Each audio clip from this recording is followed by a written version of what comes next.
I now call the Committee on Small Business to order. Without objection, the Chair is authorized to declare a recess of the committee at any time. And we're going to do things a little differently today because we are expecting votes to be called around 10:30.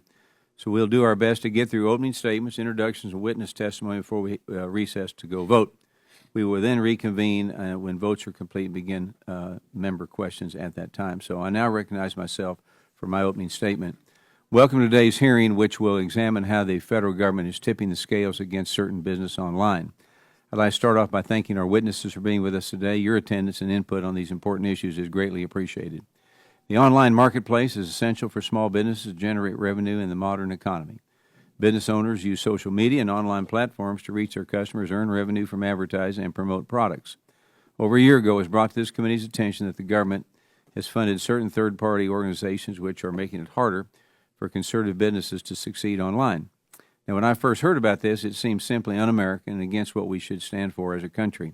Our economy is based on competition, where anyone that has a superior product, price, or customer service is able to build successful business.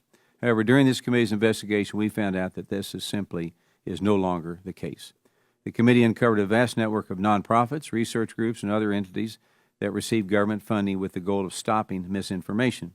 As these groups attempt to define what is true, there are many voices and businesses whose reach is being reduced simply because they believe something that is against the mainstream narrative. An example of a viewpoint that would prevent the reach of a business or publisher online would be that the COVID-19 virus was man-made and came from a lab. Even though this is now a widely accepted theory about how global pandemic began, this view expressed just 2 years ago would have been censored online and limited the reach of your business. The issue has extremely consequential First Amendment implications, which are working their way through the judicial system, and this hearing will examine how the efforts have been trickling down to affect small businesses. The committee uncovered three main ways in which a small business ultimately can get affected by these censorship efforts. First, these misinformation organizations flag what content is acceptable to post on social media websites, thereby eliminating their reach to customers if they get in the crosshairs of these third parties.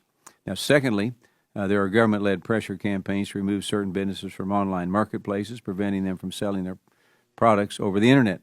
And finally, these organizations hinder businesses from earning an advertising revenue and other income streams by diminishing a business's reputation, in the case of media outlets, their circulation. To put this plain and simple, the government has been caught collaborating with private entities to censor narratives that they don't like. And yes, your taxpayer dollars are being used to do this. Main Street is constantly working as hard as possible to compete and thrive.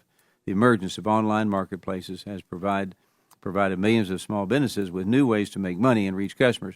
However, we have found out that all businesses online are not given a fair chance to succeed in this new battleground.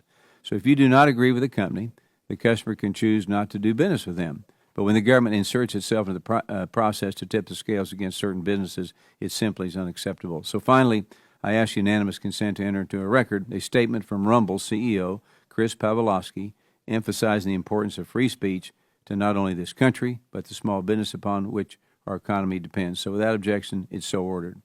I want to thank you all again for being here with us today, and I'm looking forward to today's important conversation.